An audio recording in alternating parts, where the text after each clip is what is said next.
Na ką, mėla draugė, užteks sėdėti Facebook'e ir pliurpti telefonu su draugėmis. Ir visada teisintis, kad neturi laiko pasportuoti. Nuo šiandien mes lašinukams nebeleisime augti, mes eisime juos deginti, taigi kartu į sporto klubą. Tai, pasižiūrim, ką mes čia turim. Pilvukas, matos, kad po švenčių. Užpakaliukas irgi netoks, kokio norėtus. Teisingai? Matai šitą suknelę? Norėtum ją apsivilkti? Pirma taisyklė. Pasikabink ją tam, kad matytum, kad žinotum, kokio rezultato turi siekti ir sėkmės. Lekiam sportuoti. Labas, Agne. Labai malonu, kad tu pradedi sportuoti pas mus. Norėtume šiandieną, pradėsim mes nuo apšilimo, po to eisim prie pačių svarbiausių mergaitėm pratimų. Tai yra pilvas, tai yra sėdinis ir tai yra šlaunis. Gerai? Gerai. Einam. Čia įjungsiu, rankytėm grieb štai čia, pradėk judėti priekinę koją žemyn ir trauk į save tos pačios pusės ranką. Gerai?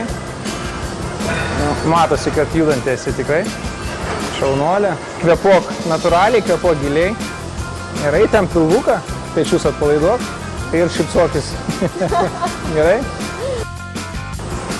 Svarbiausia klaida, kurią padaro naujokai arba apskritai žmonės, kurie tik pradeda sportuoti, tai jie tiesiog nekvėpuoja. Jie tiesiog nekvėpuoja ir kada nusimuša kvėpavimas, tada jau prasideda sunkumai.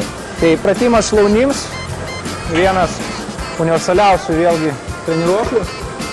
Sės, prašau, Agne. Mes jį paruošim darbui. Nugarytė tiesiai, rankos iš šonų.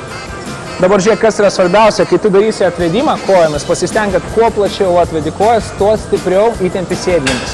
Gerai? Tas svarbu. Griebk šitas rankenas ir neskubėdama pradėk jau daryti atvedimą. Vienas, atgal. Gerai, kai padarai atvedimą, trumpa pauzė. Gerai? Atvedam.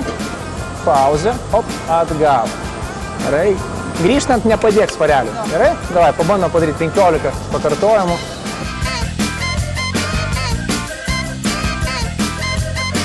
Laikykis, mes kojytę. Pradžiai pritrauk. Pritrauk. Gerai, dabar žiūrėk, pirščiukai į viršų ir pasuk pėdą išorę. Per daug, šiek tiek mažiau. Viskas. Stumk atgal. Gerai, vienas. Grįžti. Stengiasi jo laikyti ją tiesiai. Pirščiukai šiek tiek aukščiau. Aha. Šaunuolė. Aha.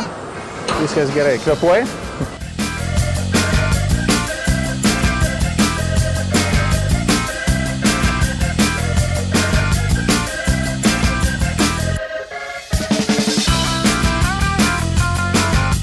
Šaunuolė, super, super.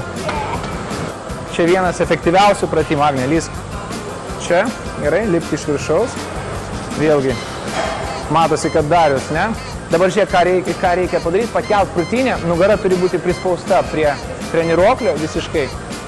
Dabar įtemp pečių liniją, įtemp pečius, paleis kojas į apačią ir kelsime kelius į viršų. Ne tiesias kojas, o kelius. Kelk. Vienas. Taip, taip, taip. Du, šaunuolė.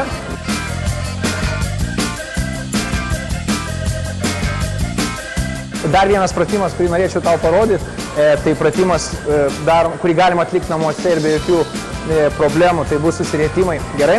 Atsigulk, prašau, ant šito kilimėlio. Kojos turėtų būti pritrauktos prie tavęs, šaunuolė. Šiek tiek toliau ir plačiau pėdas padėk, prašau. Dabar žiūrėk, remiamės būtent kulnu. Pėdos, taip, pėdos pirštai į viršų, rankytės už galvos, nugarytė guli. Taip. Dabar atliksim susirietimus, prilaikysim galvą tik tiek, kiek reikia. Didžiausia klaida, kurią daro žmonės, tai jie labai stipriai tampo būtent galvą. Gerai, mes turim įsidėmėti, kad tarpas tarp krūtinkaulio iki smakro turi būti kumščio atstumas. Gerai, tai mes jau šiek tiek pritraukiam smakrą. Gerai. Ir dabar jau tas tarpas jisai nesikeičia. Super, šaunuolė. Šiek tiek daugiau gali. Iškvepi, keliai plačiau, vienas nuo kito. Gerai.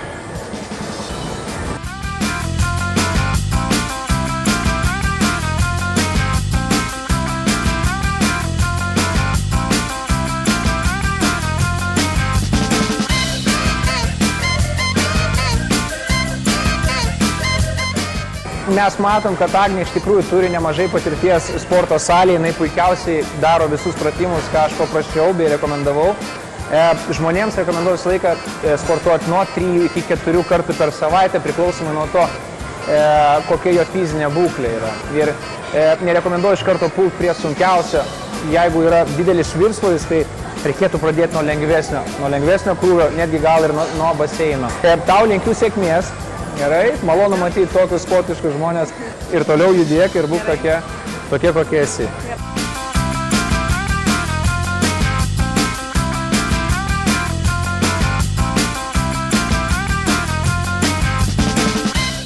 Po neringos treniruotės, kai jūs liejote prakaitą sporto salėje, patariu savo veido odą atgaivinti į terminį vandenį.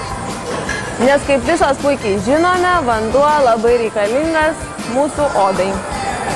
Aš tikiu, kad jūs būsite šaunuolės ir apsilankysite sporto salėje ne vieną kartą ir ne 2. Pažadėkite savo, kad treniruotė bus įtraukta į jūsų dienotvarkę. Kiekvienas iš mūsų yra plaukikas, plaukiantis savo gyvenimo upe. Tačiau plaukti gyvenimo upe ne tas pats, kas plaukioti baseine. Jeigu esate iš tų moterų, kuri nori atsikratyti kelių nereikalingų kilogramų, tuomet jūs turite žinoti, kad pasiekti norimų rezultatų jums gali padėti ir plaukimas. Aišku, aš negaliu prilygti Rūtai Meilutytei, bet ir iš manęs galima daug ko pasimokyti. Plaukiojimas man geriausias masažas. Plaukiojant ne tik mažėja kūno svoris, bet ir oda tarsi nušlifuojama. Aktoriai, kurdami vaidmenis, turi pamiršti visus kompleksus ir nebijoti atidengti savo kūno, nes niekada negali žinoti, kur nukreips kameros ar žiūrovų žvilgsniai.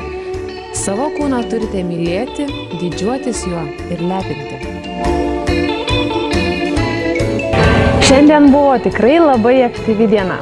Paslidinėjome, pasportavome sporto salėje ir paplaukiojame. Linkiu ir toliau laikytis tokio režimo. Noriu pasidalinti vieną savo pagrindinių mitybos taisyklių. Niekada nepersivalgyti. Linkiu mums visoms įtilpti į mūsų mėgstamas sukneles. Sėkmės!